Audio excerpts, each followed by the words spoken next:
আসসালামু আলাইকুম। আজকে আমরা দেখব আমরা কিভাবে আমাদের ক্লাসের জন্য মডিউল তৈরি করতে পারি।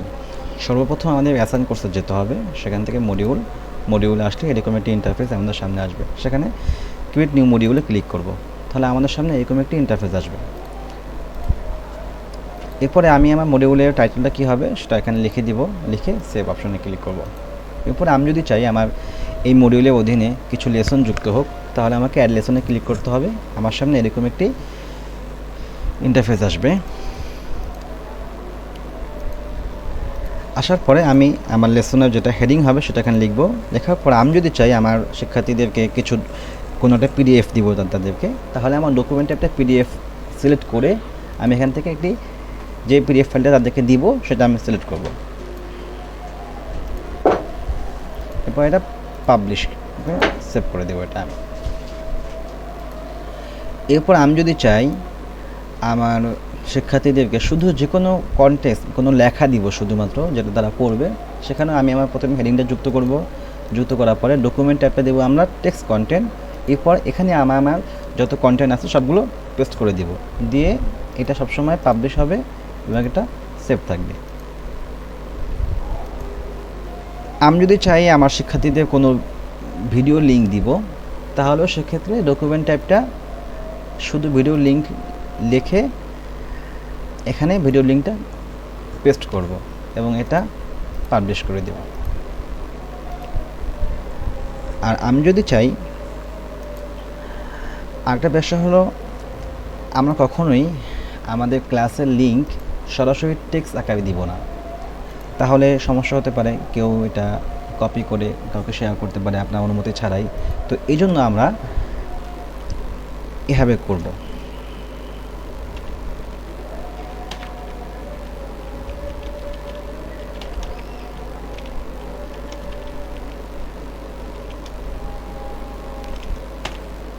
প্রথমে আমরা এভাবে লিখব।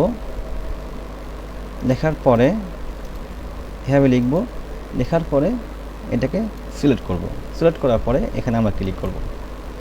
এখানে ক্লিক করলে আমার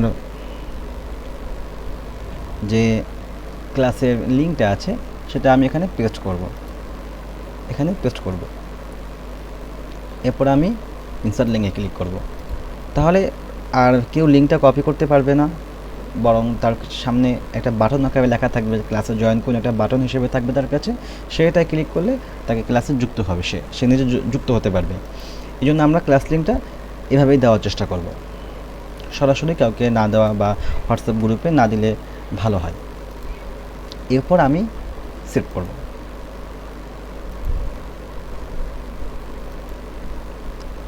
আরেকটা বিষয় হলো, আমি যদি কখনো কুইজ নিতে চাই,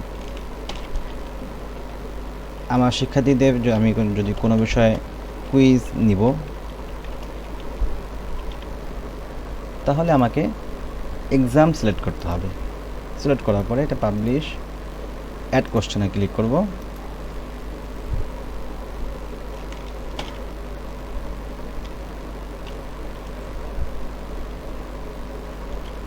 এরপরে প্রথমে আমার যে এখানে এই ঘরে আমার যে প্রশ্নটা আছে সেটা আমি লিখব। আমার আগের থেকে লেখা ছিল, কপি করা ছিল, পেস্ট করলাম এখানে। এরপরে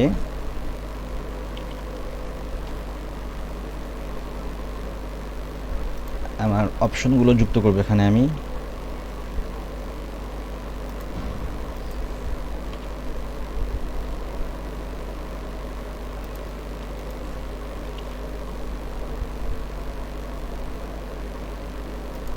যতগুলো অপশন আছে সে অপশনগুলো লিখলাম। এরপরে যেটা সঠিক উত্তর আমি র্যান্ডম লেখা দিলাম, দিলাম এখানে।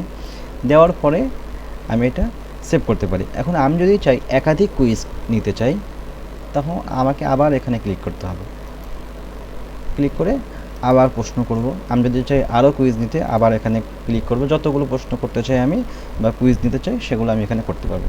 এরপরে আমি এটা ইউজ করে দিই। এরপর আমি এটা সেভ করব। এরপর আমরা সেভ করলাম। সেভ করার পর আমরা এখানে চলে আসার পরে আমাদের যতগুলো মডিউল ছিল মডিউলের মধ্যে যতগুলো লেসন ছিল সবগুলো আমরা এখানে দেখতে পারবো।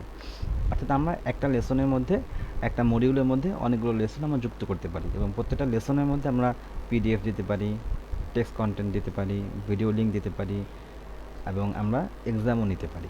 তো আশা করছি আমি বুঝাতে পেরেছি। এবং আমরা যদি চাই আমাদের অন্য কোনো মডিউল তৈরি করব, ঠিক সেখানে প্রথমে আমরা এরকম আবার একটা মডিউল নাম লিখব, নাম লেখার পর এটা আমরা সেভ করতে পারি। সেভ করলে এরপরে আবার আমাদের সামনে এরকম আসবে, অ্যাড লেসন ক্লিক করব, অ্যাড লেসন ক্লিক করে আমরা আমাদের যা যা প্রয়োজন আছে PDF, text content, video link বা এক্সাম, আমরা সেগুলো আবার হুবহু লিখতে পারি।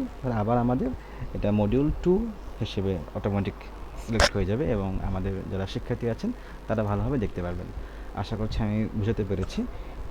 আসসালামু আলাইকুম।